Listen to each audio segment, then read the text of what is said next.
Hello, and welcome back to another episode of Dine-In Divas. I'm your host, Enigma, and we are at Our Town Brewery in Lancaster, Pennsylvania. I am so excited today. My guest, where do I find the words?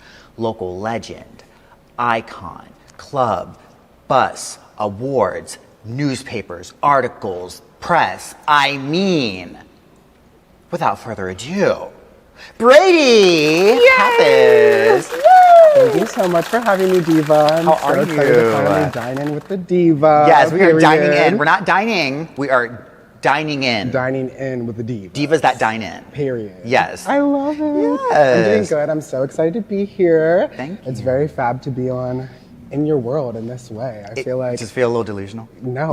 Yes, and that's the best part. Are you kidding me? I feel like I've been media training for this moment. Yeah. Like, it's fabulous. The lighting, everything. You like the whole, like, people don't realize how much goes It into is production, It is Diva. production level. You heard that here from the Diva, the doll herself. We are giving you production value. Okay. 3 cameras, 2 lights. 2. It's fab. It is fab.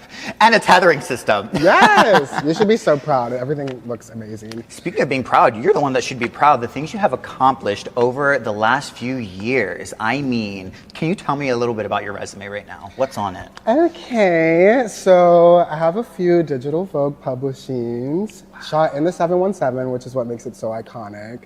And that's a type of camera, correct? Or shot in the 717? Yeah, shot in this region. So, you know, like, Girl. it's always iconic, but Yeah. to, like, take that small town environment and, like, see it bigger than what it is, Yeah. I feel like it's definitely something that I'm proud of in my work. A couple years ago, I got the Rising Star Award from the LGBT Center of Central PA. Yes, just for congratulations. Tulle Queer and everything. Speaking of Tulle, I could not help myself. I was She's like, in her Tulle Queer fantasy today. I am in my love Tulle Queer it. fantasy. I actually almost went really crazy and I was gonna like do like a head wrap Full and like the veil whole and the full everything. veil, and I was like, no, like they're not gonna be able to see me on camera. I but- would have lived. Speaking Yeah. of Tulle Queer, I have a little gift for you that I brought A gift? along. Yes. A gift? A gift? Yes. You can pull it out. Or should I reveal it to you Wait, instead? what is this? I know, you won't know until you know. I'm like, wait. I'm so excited. Drum I love roll, things. please. Can we have a...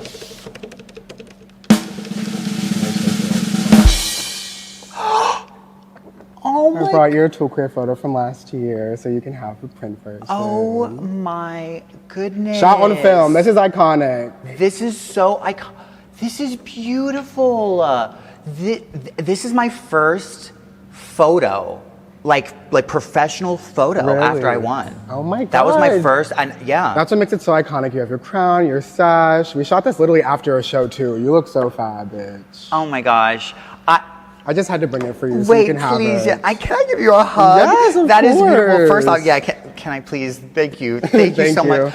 That is I was like, I have to bring it for her, so Thank have you. it. And I remember that night too. Oh, I me remember too. that night a little too We were in the good. crosswalk. We were Uh-huh. throwing things. We were getting hit by cars. We were getting hit by hate crime and everything. It was that. Well, thank you. Of That was course. beautiful. I love being a Yeah. part of all of the projects that you've had over the years. Yeah. Tulle Queer has grown. It did not start as big as it is now, right? No, absolutely not. The first year I did it was 2022. Okay. And the whole reason it came about was because Waldo's & Co., which is a gallery in Gettysburg, just reached out like the year before and said, hey, we have a spot in June. Do you want to do a Pride show? You can show your work. And at that time, my work was just like small town fashion photography. That was like my bread and butter first, just like shooting like iconic fashion on like local models. Yeah. And like overlooked scenes around York City. And so around that time, I was coming into my own. I was like, I think that was just when I had like originally came out as non-binary, which the pipeline is crazy. We'll get into that. Yes, we will. But around that time, you know, I was like really unlearning a lot. I grew up in a very religious family. And when I was given this opportunity and with it coinciding with Pride Month, I was like, I want to do something so much bigger than what I've done with my work so far. I mean, I was so proud of it, like what I had been working on before. Absolutely. But I just knew that there was an opportunity to like align my identity and my advocacy and like my passion for art in a new way. And I had shot with Tulle maybe 2 times before for a fashion editorial. And so I actually was with Faye and we had a little key and I was talking about, Faye. shout out to Shout Faye, out to period. Faye. I got my nails done with her yesterday. Clock the set. Insert Faye's handle here. Ding. But yeah, and we were just talking about like what I wanted from the series. I knew I wanted it all to be about Tulle, and she was just like, what about Tulle Queer? Because we were like feeling too queer for small town life, to be on the big screen, to be photographed, to be represented, to be a star. To like be seen. The small town experience is like not easy for us. And so to create something that just gives people a way to feel honored and celebrated, I just love to do that. And my photography helped me like love myself like in so many ways. Yeah. So to be able to give that to other people and just to give them an honor of like a free photo shoot experience and for the community to come and rally and see their work and celebrate them and their contributions, it's just a little bit of what I can do, like, feel like with my gifts. A little bit. It's like a lot. Your impact has gone so deep. It's funny, just yesterday I was hanging out with Sybil, insert handle here. We love Sybil. We love Sybil. And we were walking through York and I saw this beautiful like graffitied wall and I said, oh, a photo shoot here would be so fierce. And she immediately was like, Brady said the same thing. And I was like, that is crazy. You're just reach. Your reach. You've worked with so many people. You've impacted so many people. So many people have seen your work. Yeah. And I think that's what it truly is about. When you are creating art, it's just about impacting people in a positive way, usually. Yes. Talking about like feeling love through art and being able to love yourself more. Can you tell me a little bit more about that journey and how that discovery of love came about? Yeah, absolutely. I feel like growing up in a small town, I grew up in York. I lived there like my whole life until I moved out here a few years ago. And I wasn't connected with myself growing up. I didn't have a close relationship with my family. They were kind of like in a way of my like first like bullies. Like not to get too like crazy right now, but no, I understand. I just didn't feel like I had anyone in my corner at home, not at school. I was kind of just floating. I was very disconnected from myself. And I didn't even discover photography until I was 18. My family actually did get me my first camera, which is very sweet. I just don't think they realized how transformative it would be for getting me out of that like system in a way and that mindset that I had grown up in. And I started with self-portraits, so just photographing myself as a little 18-year-old was like the first time that I was starting to like really see myself. I was very much just like glossed over when I would like look in the mirror or like when people would interact with me. So photographing myself and doing all these creative self-portrait concepts gave me a literal context of like what my face looked like, who I was. Yeah. And that eventually just led me to seeing myself in new ways. I do portraits of my acne when I have really bad flare-ups, which have taught me to love myself. And just being able to turn the camera around and do that for other people teaches me to love myself too. I feel like my work, even though it features so many other people, you can still see me in the photo. And like that gift of being able to see someone is so transformative, and I just want everyone to have it, truly. I like the way that you see photography as well. I think I remember, and I could be wrong, but I think actually you and I had a conversation one time where you did photos for me, and I think you asked me to like please just don't like retouch them because you're like I captured you like in this moment, and like I send it to you in the way like it's edited, it's nice, and I had so much respect for that, because like people, and I don't mind, like, you know, I'm a Facetune queen, you know what I mean, like I'm not saying that I don't, I'm just saying like there was something kind of like powerful about you just wanting me to be like just like hold this moment that I captured of you in the way I captured, because I wanted to capture it like that, and it kind of made me force myself to look at myself, and I was like, I guess I do feel pretty good about myself in that moment, because it's hard to not, you know, blur it all out. And I think when you allow people to see themselves and capture them through a way that they feel beautiful and they love themselves, it is really transformative. I love that. Thank you. I feel like I do remember this, and this is also just a value. And it was like a long time ago. Yeah. You know, I've had so many people like retouch my work over the years. I've worked for people who required that. I think once I got to a point in my own self-love journey, it became like revolutionary to me in a way, because how often do we see textured skin in magazine covers, in media, and like just to bear what is often retouched, to me personally, is like something that brings me confidence. Like I just started getting into like tinted moisturizer, but I love like my textured skin. I love my pores. I love just like not holding myself back in that way, and not that people who retouch are. I mean, I do a little drag the texture down, the clarity down. I still do things, but I'm not doing heavy retouching like we see in like magazines and media. The yassification. Yes, and I still support that. Like I have girls, like I think it depends. Like when it's a Tulle Queer thing, that's like full editorial. I'm like editor-in-chief. Yes. That feels more sacred. If I'm snapping a photo of you at nightlife and it's something like, I mean, sometimes we get sweaty, or if like or if my lace is like flying off. I get it. I'm not like a stickler explore on these things, but there's sometimes where I'm like, okay, girl, I want you to see how beautiful you are. Right. There are so many times where I show people a photo of themselves, and like the first thing they're like, I look crazy. And I'm like, I just feel like I just captured the most gorgeous photo of you. I know. And one day down the road, you will love it and you will live for it.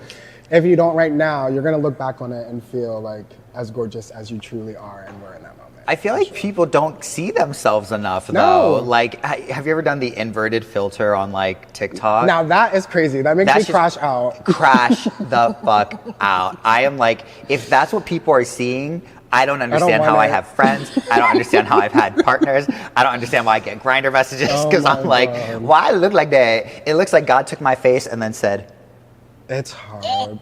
I was like, why? I know, I realized like I'm slightly lopsided. It was like a little. Well, actually, what's funny, what I was going to point out is you have such a symmetrical face. Stop it. The eyes are balanced and the nose. It's the nose. It's the nose, girl. Like, I go to New York to get mine filled so I can get that. Your whole face is symmetrical, boots. Thank you, Dolce Aesthetics. Yes. Oh my God. Are you keeping up with Drag Race, by the way? Yes. Okay, so yes. Who's your winner? Who's my winner? On Your Nerve. On Your Nerve. Same. I'm a Lexi girl too, but she like crashed out a few times in the middle. That was like, are you ready for the crown? Though. I do agree. I love that. I agree. I would love to see them both in the top two, but I love all the girls. Anya, though, I just feel like she took it, like this season. Anya carries herself like a winner, you know. I don't know. Like, I really would love a world with Lexi taking that crown. That would be I really so kind of would. Fierce. I really would. I would live for that too. She was like my favorite for the entire season. I'm like looking at like how they calculate things a little bit, but it all comes down to the link. Period. The LinkedIn. I'm gonna like start lisping. Like it all comes down to the lip sync at the end sometimes, which is crazy. Well, does it come down to the lip sync at the end? Because sometimes it feels like someone wins and then delivery. My You're knocking my drink down like and that. she's That's feeding crazy. the doll. Period. Always. She takes care of the girls. I take care of the girls. I keep them fed. I almost said something else. Crazy. Not that. Okay, do you want to dig in first? Should we do this? Should we like pull it? Yeah, we both grab should we it grab and an pull end it?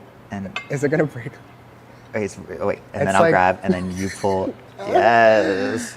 So I actually don't like cheese, but I'm going to dip this anyways and give it a go. Period. Let's give this. So this Should is we the cheers Bavarian. it? Yeah, let's cheers. Just the tip. Cheers. Just the To the house. Okay, actually that is good.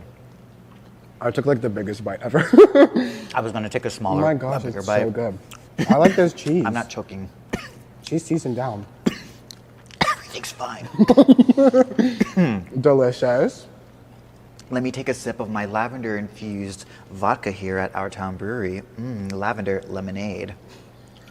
You ate that. What's up? I was just being stupid. I'm gonna try mine. I have the blood orange margarita. Yes, you do. Oh wait. Should we do a little ASMR? Should we do some ASMR? We should. Okay. Here, wait. let me hold the bottle for you. Okay. I am going to drink the blood orange margarita. Oh, that's so yummy. Agave spirit blood orange and lime. 12.5%. Oh, 1 can equals 2 glasses. Please drink responsibly. And maybe like a good slurp. Oh, yes. You gotta put it in like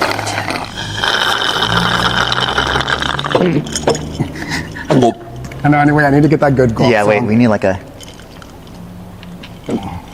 I think they might pick that one up. Yeah, that one was good. We need to touch up our gloss. I know, is the gloss still good? Do I look good? Yeah, you look great. Yeah, you look great. You're glowing. I have started like doing my face differently. Yeah. I've been having Same. fun with makeup. It's been like a fun journey to like be a girl and girlhood and things, you know? Yes, your journey, your girlhood. Let's talk about Let's it. talk about it. It's so crazy because it's been such a long journey. I mean, growing up in like a small conservative family, I did not come out. I was out everywhere, to the world, online, to friends, but I did not come out into my family until I was like 21. Wow. And she was queer from Right. birth, baby. And so that's also what's hard with it. My family was so religious that even though I would try to come out and there were the signs, I was literally, I just couldn't, like they wouldn't let me. And so when I finally came into my own and I got into spaces that were actually full of self-love, those people showed me like it is okay to be yourself. All those like journeys and everything led me to realizing like they them pronouns are something that really works for me, being non-binary. And that was like smooth sailing and felt like that identity held me for a couple of years. Yeah. And then there were little moments where people would be like, I'd be walking down the street with my girls, all like cis women, and like random men would be like, excuse me, ladies, or like people would just give me she, her pronouns. Like, and I would like hear it and something in me didn't like reject it, like something in me really liked it. Yeah. And so when I started to explore that and understand what that means more, and then also like dating someone who's trans, I feel like has just literally like opened my eyes to like who I really am and like all that I can be and like what that looks like for me, you know? So. That is beautiful. I'm so happy for you. Thank you. We need another embrace. Yes! This is the official meeting.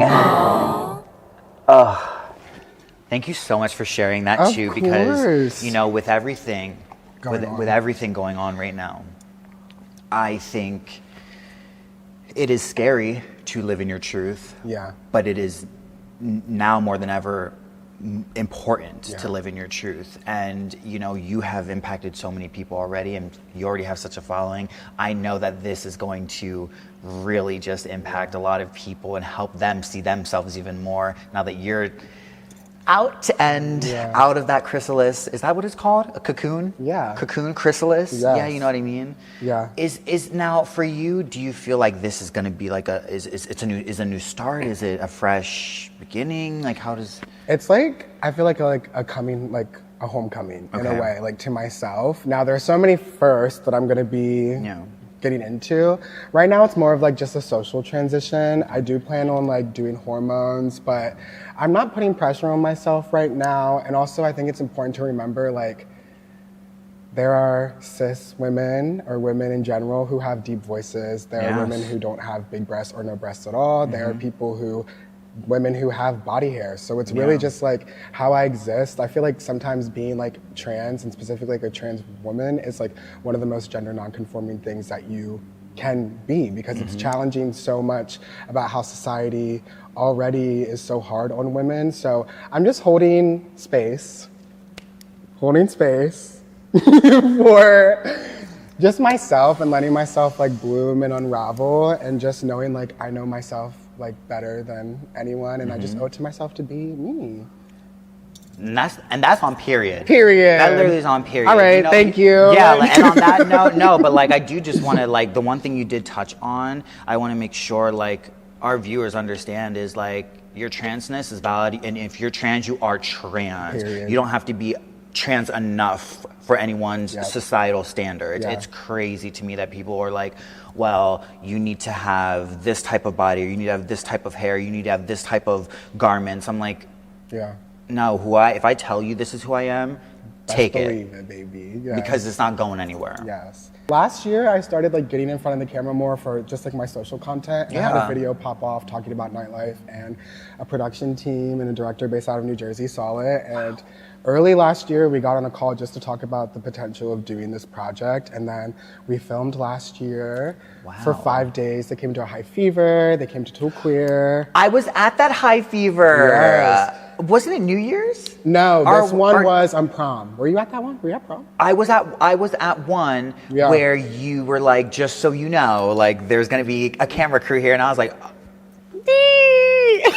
okay. So we filmed like a series of interviews. It's done editing. It's going to film festival submissions right now. That is amazing. Yes, it's very fab. A lot of the girls were in it. And there might be some more coming soon. Ooh. Maybe a longer installment or something. I don't A know. longer installment? But Well, I she's- think that means we're going to have to stay tuned. Yes! But yeah, I've been in front of the Okay. camera more than I ever have in my life, like almost on a monthly basis. Wow. This year. And it's so different. It's like crazy. I crashed out like the first time. Oh yeah, my first time filming, I'm always like going through the intros and the outros. I'm like, I'm okay, like, wait, yeah, what? It's too much. And just often being behind the camera and on like production, I know like we need to capture something. Like Right. it's very much like my real life. There's no guiding or anything. It's real.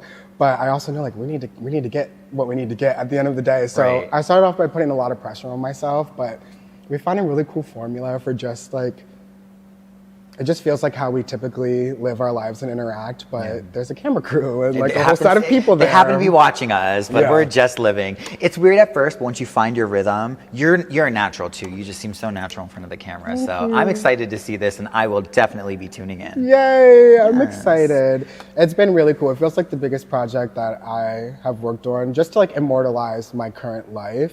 I feel like photos do that all the time, and I hope my photos are very infamous one day. I feel like they already are. I mean, you are like the moment, kind of. It's wild. Thank you. Everyone has a Brady moment. That's fab. I'm It happy is. to gift that to people. But yeah, I'm excited to have something that's not. It's also nice because like I trust these people to tell my story, Yeah. and it's a slow process. So it's not like I'm photographing, I'm going home and editing, I'm stressing to get a caption up and post it online.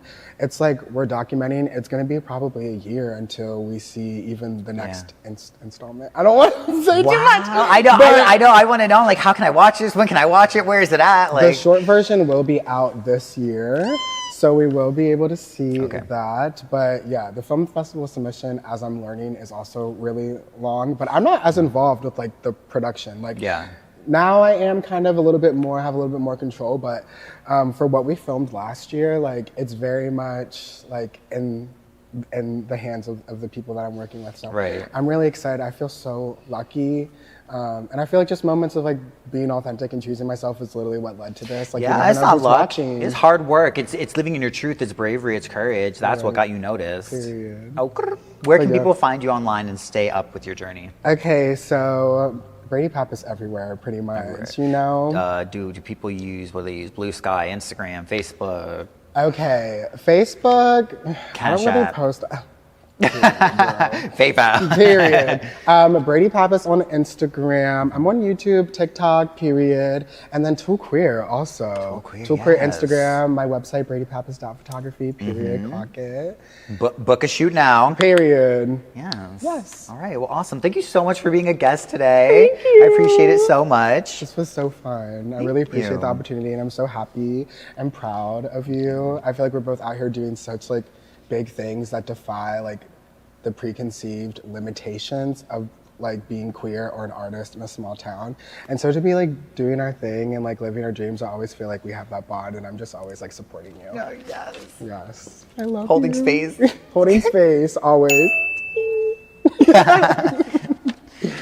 Well, thank you all so much for joining me on another episode of Dine-In Divas. I have been your fabulous host, Enigma. We are at Our Town Brewery. And until next time, bye.